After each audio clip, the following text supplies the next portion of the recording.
열립교 성도 여러분 안녕하세요. 이 시간에 우리 함께 구약 이야기 레위기서 계속해서 함께 공부하고자 합니다. 지난 시간 여러분들 기억하시는지 모르겠습니다. 레위기서 16장을 통해서 대속죄일에 대해서 이제 함께 공부를 했습니다. 오늘은 그 이후에 17장 가능하면 18장까지 이렇게 말씀을 나누고 싶은데요. 그 이후에 어떤 내용이 있는지 잠시 생각을 해보고 싶습니다. 먼저 알아야 될 것이 있습니다.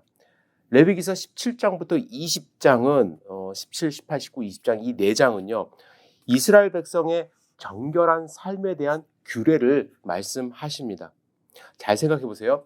레위기서 16장에서 대속죄일에 대해서 하나님 앞에서 속죄함을 받은 이스라엘 백성이 어떻게 정결한 삶을 살아갈 것인지에 대해서 삶과 밀접한 관련이 있는 먹는 것 그리고 성생활에 대해서 구체적으로 하나님이 정결한 삶을 살 수 있는 방법 또 거룩한 하나님의 백성이 되는 그 삶에 대해서 말씀을 하십니다. 그래서 레위기서 17장부터 20장을 성결법 혹은 성결법전이라고도 이야기를 합니다. 구절을 이제 차트에서 잠깐 보시면요. A, B, A, B 이러한 이제 문학적인 구조로 되어 있는데요. A에서는 17장하고 19장입니다. 윤리적이며 제의적인 법들에 대해서 말씀을 하시고요. 또 B에서는 성적 관계를 통제하는 법들에 대해서 하나님이 말씀을 하십니다. 즉 우리 삶 속에서 아주 밀접하게 일어나는 일들에 대해서 이제 통제를 하시고 어떻게 하면 이방 백성들, 특히 가나안 백성들과 구별된 하나님의 백성으로서 살아갈 것인지에 대해서 구체적으로 말씀을 하십니다. 이 성결법을 읽어보면 하나님의 독특한 자기소개가 이제 등장을 합니다. 나는 여호와다. 그리고 나는 여호와 너희 하나님이다. 이러한 하나님에 대한 본인의 소개가 반복적으로 계속 나타납니다. 이러한 반복 어구는 성결법의 존재 이유를 우리에게 설명하는 것이죠. 왜 우리는 하나님의 백성은 거룩하게 살아가야 하는가? 그 이유는 여호와께서 우리의 하나님이시고 여호와 하나님께서 거룩하실 뿐만 아니라 우리에게도 거룩하라고 명령하셨기 때문에 반복적으로 이 말을 하는 사람이 누구인지를 알게 하시면서 이 법들을 지키라고 말씀을 하십니다. 중심 주제절이라고 할 수 있는데요. 레위기서 19장 2절에 보시면 너는 이스라엘 자손의 온 회중에게 말하여 이르라. 너희는 거룩하라. 이는 나 여호와 너희 하나님이 거룩함이니라. 나 여호와 너희 하나님이 거룩하기 때문에 너희도 거룩해야 한다고 말씀을 하십니다. 이제 좀 더 구체적으로 레위기서 17장에 들어가서 말씀을 좀 나눴으면 좋겠습니다. 이제 레위기 17장으로 조금 더 깊이 들어가서 말씀을 나눴으면 좋겠습니다. 레위기 17장을 한마디로 말씀을 드리면 피에 대한 규례라고 할 수가 있습니다. 레위기 17장은 하나님께서 이스라엘 백성에게 절대로 피를 먹지 말라는 명령과 함께 이스라엘 백성에게 제단 앞에서 짐승을 잡아야 한다고 명령을 하십니다. 레위기서 17장 1절에서 9절을 여러분들이 읽어보시면 제단을 벗어난 곳에서 화목 제물을 도살할 수 없다고 말씀을 하십니다. 회막에서만 도축을 하라는 명령이에요.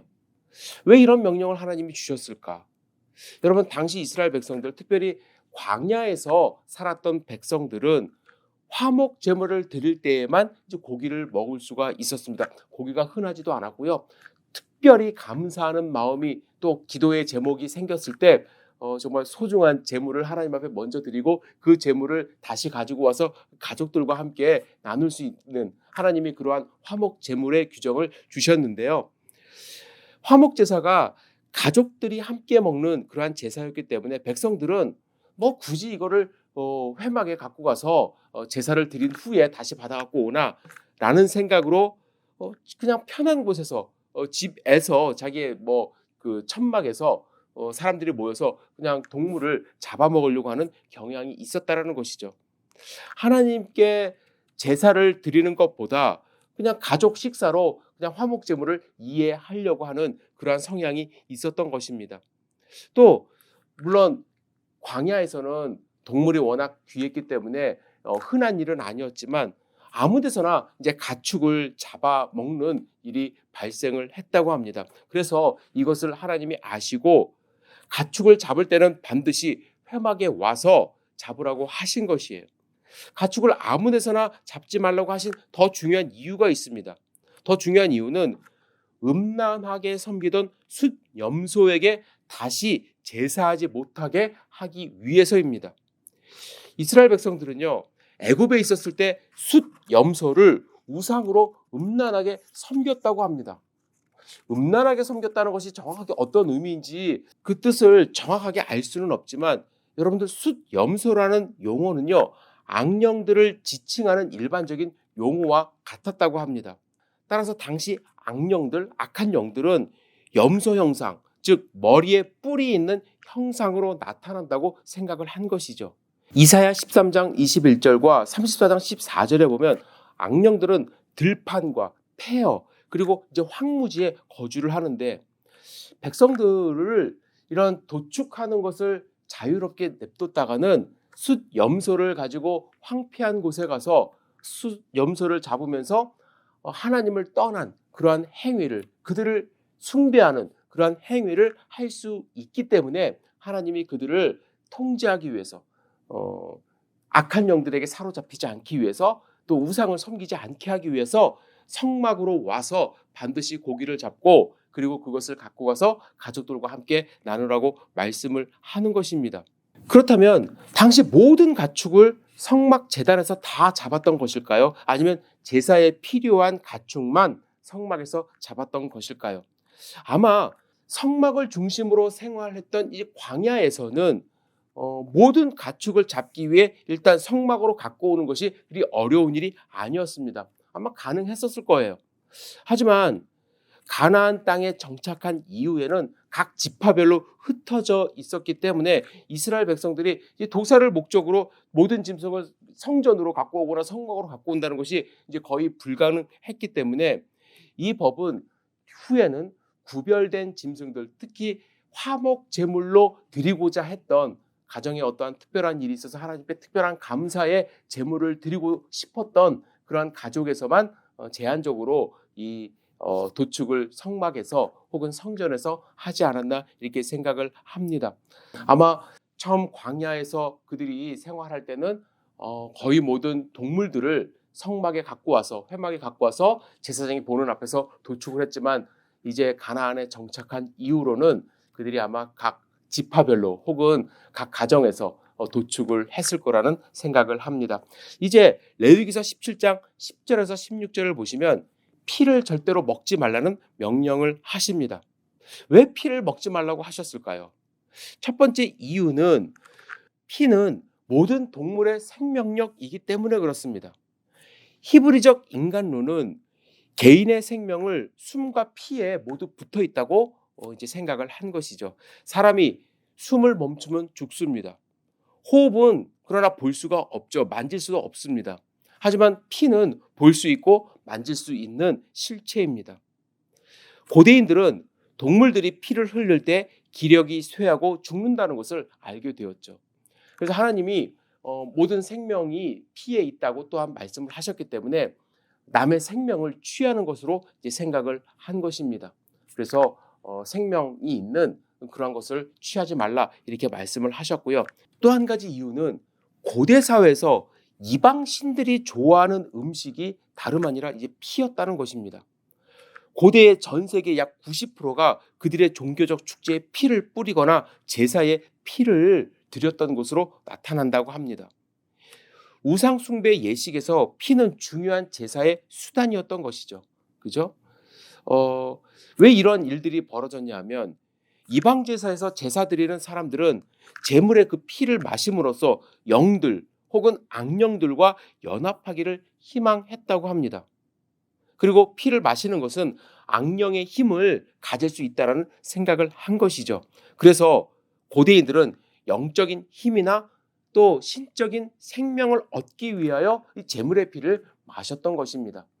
여러분들 하나님이 왜 동물을 이제 섭취할 때 피를 절대로 먹지 말라고 하신 이유를 아시나요? 피는 생명을 상징하기 때문에 그렇습니다. 그리고 피를 마신다는 것은 이방 신, 이방 제사에서 흔히 행했던 일이기 때문에 하나님이 그걸 가증스럽게 여기셔서 절대로 하지 말라고 하신 것입니다. 그것이 레위기서 17장에 나오는 아주 중요한 내용이라고 할 수 있습니다. 이제 18장의 내용을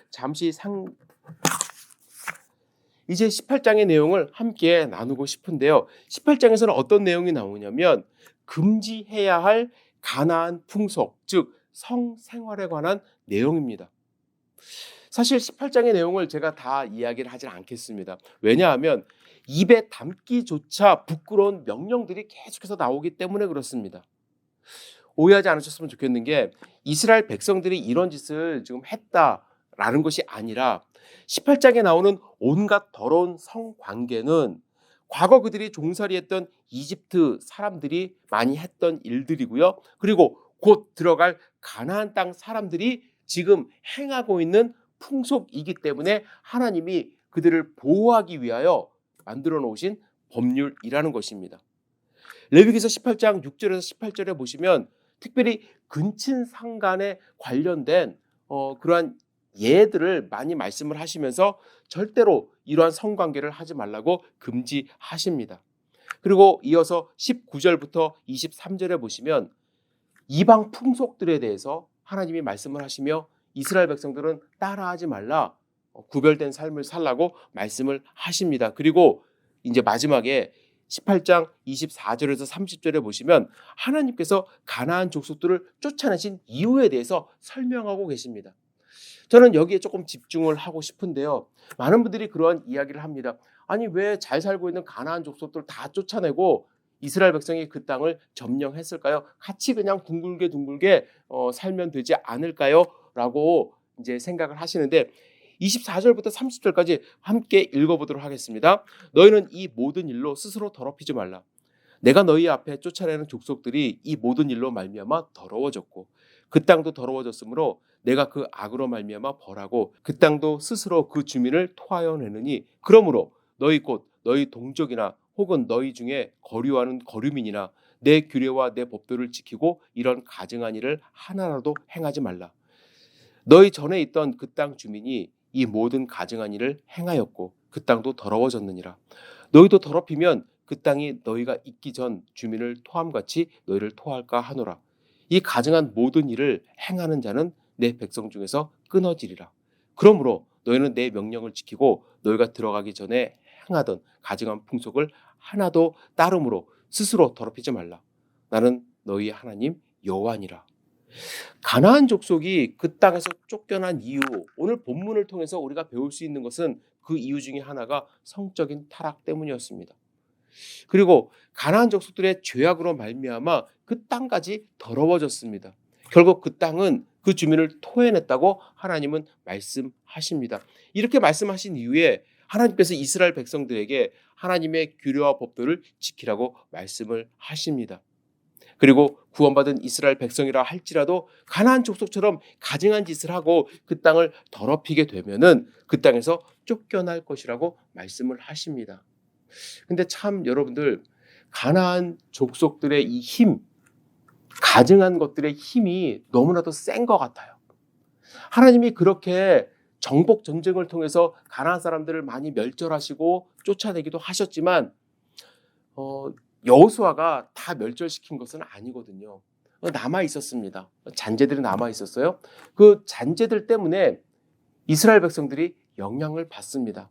특별히 북이스라엘이 먼저 영향을 받는데 아마 예루살렘 성전과 좀 떨어져 있어서 어떠한 제사와 하나님을 섬기는 그러한 모습에서 많이 멀어져 있었기 때문에 그리고 북이스라엘로 이제 분리가 되면서 자기들 나름대로의 산 땅을 짓고 또 북쪽 아수르 지방에 있는 이방 신들을 너무나도 쉽게 받아들였기 때문에 쉽게 타락을 했는데 성경에 보면은요 나중에 학자들은 이런 용어를 씁니다. 싱크로나이즈 되었다. 완전히 동질화가 되었다는 거예요. 비슷하게 되었다. 하나님을 섬기는 하나님의 백성과 가나안 사람들하고 구별이 가지 않게 거의 동질화되는 그런 모습이 보입니다. 그것이 어떻게 나타나냐면 실생활에서 성적인 타락으로 나타난다는 거예요. 이방 여인 취하고 또 근친상간 일어나고 또 하나님이 하지 말라는 그러한 성적인 문란한 관계가 이스라엘 백성들 가운데 나타나기 때문에 하나님이 그들을 그대로 볼 수가 없어서 북이스라엘은 아수르에 망하게 됩니다. 그리고 얼마 있다가 남유다는 바벨론의 포로로 이제 심판을 받아 갔다 오게 되는 것이죠. 여러분, 하나님의 백성은 거룩하고 순결해야만 합니다.